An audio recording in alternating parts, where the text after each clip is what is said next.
So last week we started a series in the book of Hebrews, and Hebrews is a New Testament book that you may or may not be familiar with. Before we do that, I've got a bit of a lost and found thing in this church. Church is a bit like Bermuda Triangles, all kinds of things end up in it. So I have an earring and an eye. So they're not both yours, are they? Not the eye. All right, I'll throw you the earring. I can't help you with the eye. So if you've lost an eye, you can let me know. Keep your eye on you. You know. So that's a regular segment now called Lost and Found, or Give Sue Back Her Stuff.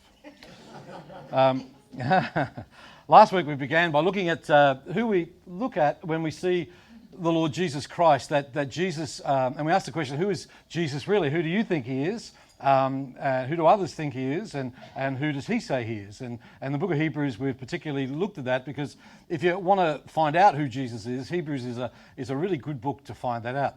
And if you're a Christian and you want to explain that to someone else, you can say, well, here are some of the claims that we Christians make about Jesus. And we had those 4 claims about Jesus, that the claim is that he is the Son of God, and that he's the creator and sustainer of the universe, and that he is our Redeemer.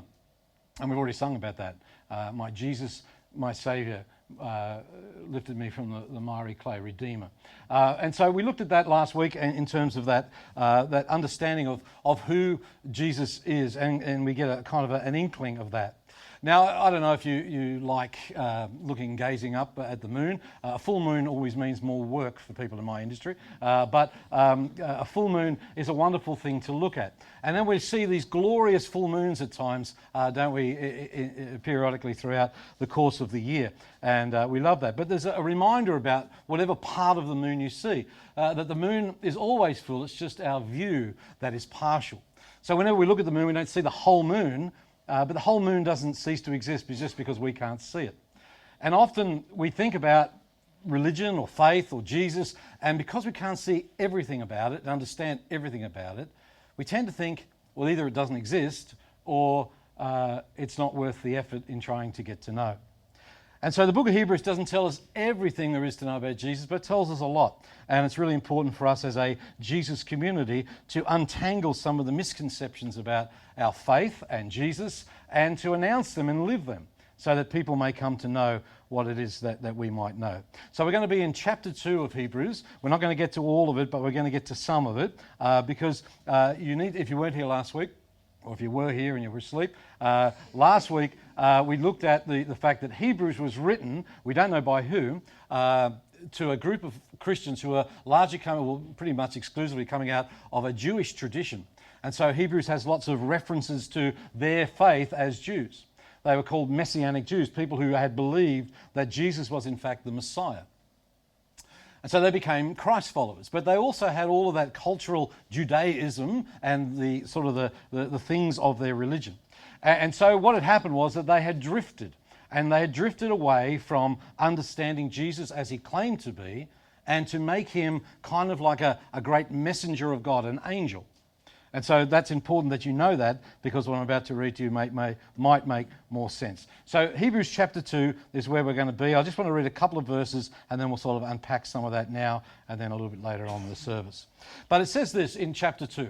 It says, we must pay the most careful attention, therefore, to what we have heard, so that we do not drift away. Now, chapter 2 is there because chapter 1 was there. So in other words, chapter 1 tells us what they need to pay more attention to. And see, part of the drift of faith and the drift of churches, the drift of individuals, is a drift away from the important things to the less important things. It's really hard in life and in faith and in church to keep the main thing the main thing. One thing we learned about the Christians who came out of that Jewish background, that they were drifting away from their faith in Jesus, of who he was. They pointed to him, as I said, as a great messenger of God, instead of the Son of God, who was fully human and fully divine. And drift is something generally we have to deal with in life, isn't it? Drift into in our relationships, you can drift. A kind of a familiarity breeds a kind of a contempt. Or a familiarity brings a lack of respect, where the standards that you began with suddenly are not the standards that you exhibit. and we treat people sort of casually rather than with honour. It's a very sad day for a lot of people, Mother's Day, not just because they grieve their own mothers who have passed, but it's a sad day for many mothers who don't feel that they're honoured and respected or esteemed the way that they should be. That's a real burden for very important people.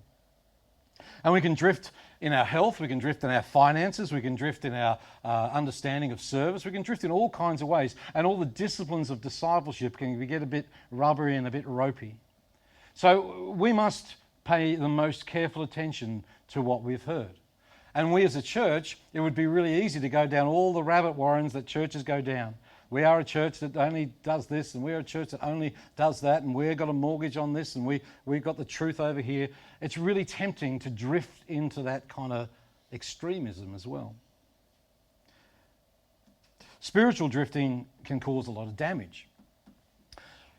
Some guy called Jeff wrote that drifting is subtle and it is dangerous. And spiritual drifting takes place through a series of small compromises. Usually the compromises seem kind of innocent at first. We barely notice that they are making an impact on our spiritual life. But over time, the small compromises add up and we then find ourselves in trouble. Before we drift, we need to pay more careful attention to what is our foundation. But it's easy to drift so that you're in a position where you think, well, how far did I come? And I didn't make a conscious to come this far or drift this far, but I'm here. It's a bit like when you're out in the lake and you're fishing and you don't have an anchor and you just fish and you're busy doing fishing. You can see I don't fish much. I talk too much to fish. And then you look up and all the landmarks that you were looking at a few minutes ago are no longer the landmarks you're looking at. They're over there because you've drifted that far and you didn't even make a decision. The currents and the tides have come.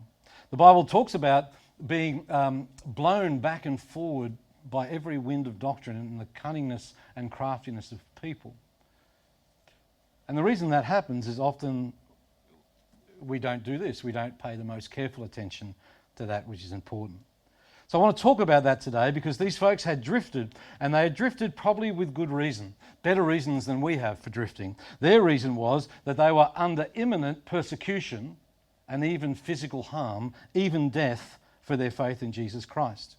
Now we know from history that under the reigns of the emperors of the day, particularly Nero, you've heard about him, that the persecution of the Christian church had begun. Hebrews was written about 70 years after the ascension of Jesus. So these people are second generation Christians. And part of their deal was that to believe in Jesus and proclaim that Jesus is Lord and not to do that Caesar is Lord at the same time would result in their imprisonment and often their death. And Nero and Claudius, I think, was the other emperor, who had such great and wonderful imaginations in how they might get rid of the scourge of these people called the people of the way, which was the first name for Christians back in the first century. But Hebrews warns us from drifting from worshipping Jesus, the author and perfecter of our faith, to settling for a lesser version of that. And in this case, it's angels.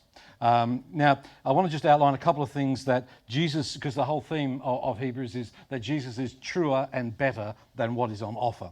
So it's not a diminishing of angels. I don't really understand angels, but the angels, it's not a detriment to them, but it is a detriment if we esteem those things above a better thing. The word angel is the word malach, which I tell my friend down at Little Istanbul a lot, and that means messenger. That's simply what they mean. They're mentioned 100 times in the Old Testament and about 160 times in the New Testament. And many people drifted through about their understanding of that. So what is it that Jesus makes better, even better than the angels? Well, here's the next part of the story from chapter 2. For it is not to angels that God subjected the world to come, of which we are speaking. And then he quotes a psalm. What is man that you are mindful of him, the Son of Man that you care for him? For you made him a little lower than the angels. You have crowned him with glory and honour and putting everything in subjection to his feet. The writer is quoting that Psalm 8, you might be familiar with it. Now, God's plan was that when things were set up, that man would have dominion over certain things in this world. That was God's plan. God's given destiny for our dominion over the world. But sadly, we know that humanity did not take up that mantle. In fact, we destroyed part of our dominion. Now, Ray Stedman, who's a biblical author, said that this is why we have to explore the depths of the ocean, why we have to get out into space. That's why we cannot keep off the highest mountain. We've got to get up there, even though we have not lost anything up there. We know when we get there, we will only see what the bear sees and the other side of the mountain, but we have to get there. There is something within us as human beings, unlike any other creature, that has to get there, that explores. This is part of our dominion, the things that God has placed. But as I said, sadly, our dominion has become our destruction. We only have to look around our planet to see how we handled our dominion. Verse 8 says that we do not see everything that is subject to man. That's in the Bible. And that creation was subject to futility. You see, Jesus is not only the way, the truth, the life. He's not only our Saviour, but he gives us dominion. He is greater than the angels that these folks were worshipping and esteeming high above him. So we've got to figure out ways that we cannot drift and pay most careful attention to that. Now, we're doing part of that today by gathering together and reminding each other of what is important and what is true.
The great G.K. Chesterton, who wrote Father Brown, if you ever watched that on ABC, he wrote that.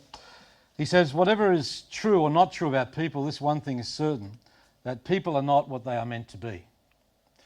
And all of us have to kind of, in this age of be all that you can be, there's a fundamental shift in our thinking to get to the place where we go, you know what, I too am a person who needs help. I need a friend. I need someone greater than myself. So in this tanglement that sometimes is the book of Hebrews, mainly because of the language being so foreign to you, it kind of shifts in verse 9, where it talks about, don't drift away, but fix your eyes on Jesus. But it literally says, but we do see Jesus. So yes, life is messy, life is tangled, life is we only see in part what we want to see in full. But the way through that and to navigate that is to fix our eyes on Jesus. And later on in Hebrews, we'll see how that is the source of our perseverance in the unfolding of this series. The sentence also, as a reminder, demonstrates the dominion that we were intended to have, that I talked about before, the dominion that Jesus had. We saw a little film clip of some of the things that Jesus did in his dominion over things, that he calmed the storm, that the fish of the sea obeyed him and swam into the nets of the disciples, that he healed the sick and even raised the dead.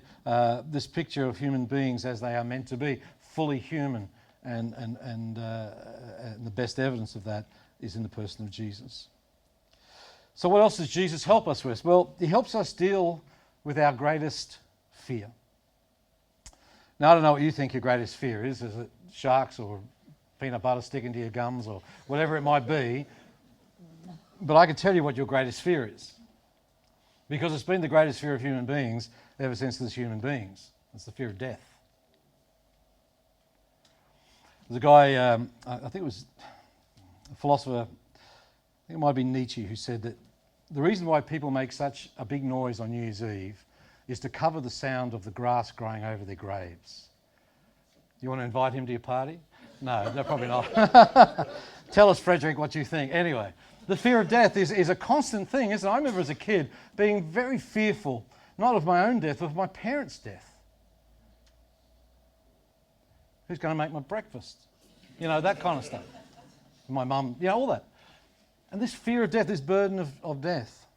Now, it doesn't make any death any less real for those of us who believe and have a faith of something other than this mortal life. But here's what verse 15 and 14 says, that since the children have flesh and blood, he too, that is Jesus, shared in their humanity, so that by his death he might break the power of him who holds the power of death, that is the devil, and free those who all their lives were held in slavery by the fear of death. I don't know about you, I'm a kind of natural worrier.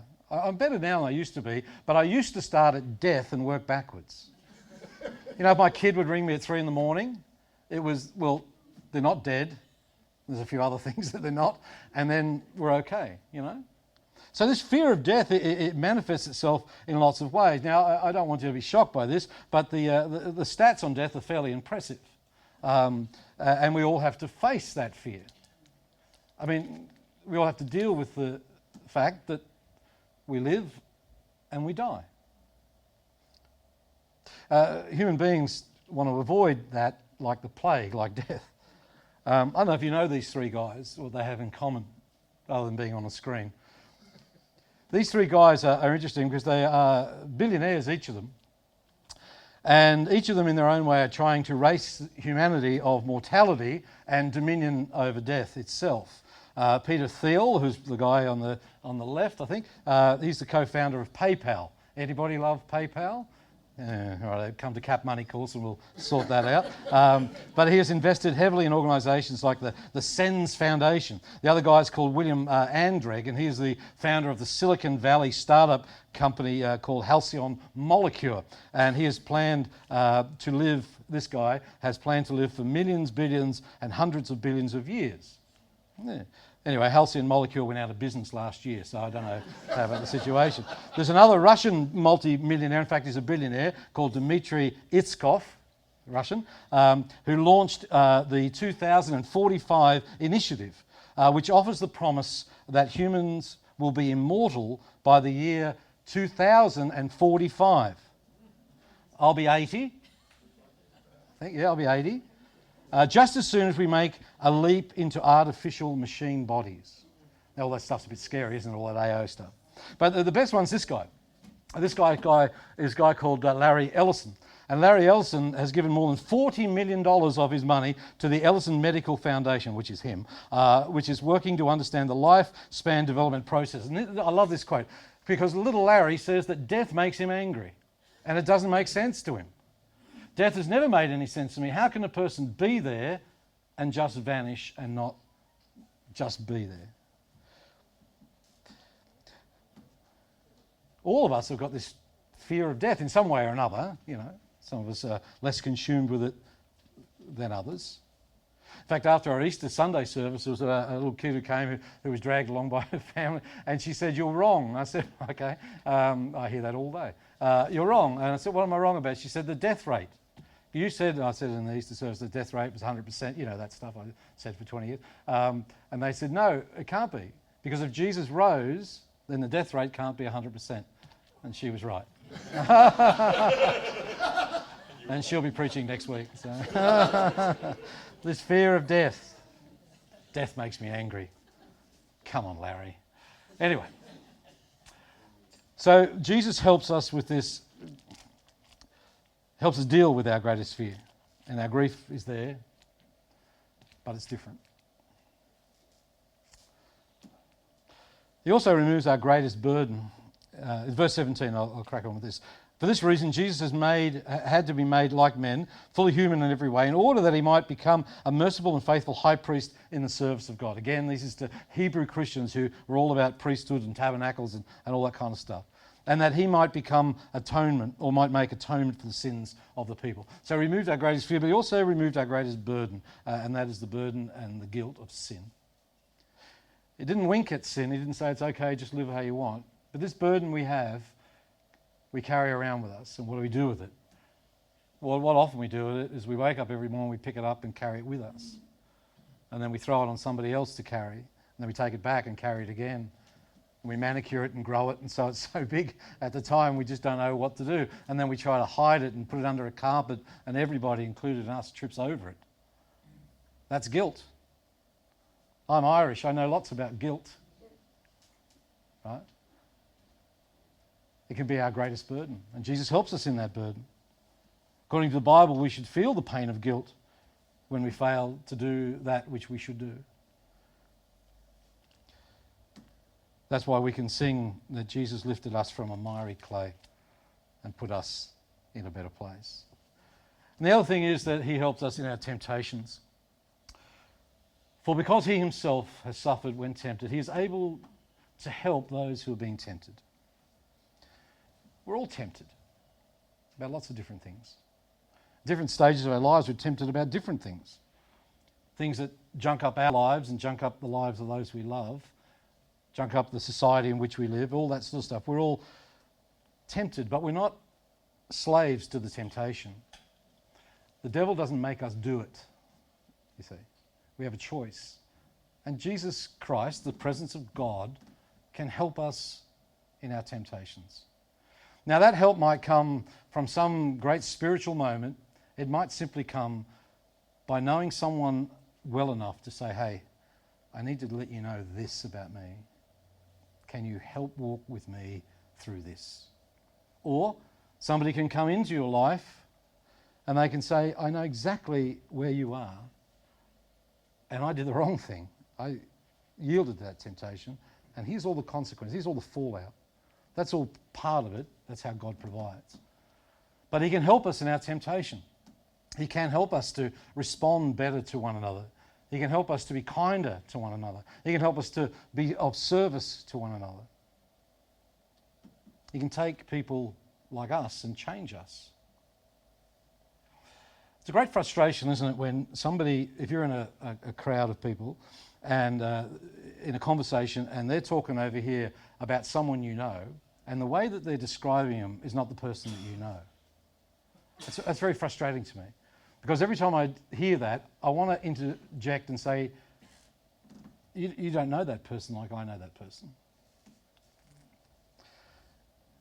You see, what often we only see in part, we don't see in full. And Jesus Christ is offering us to see what God is like, the full picture. And as we move through our time together, we will see more and more of who Jesus is. But we won't see it all until our faith is replaced by sight. And we will wonder no more.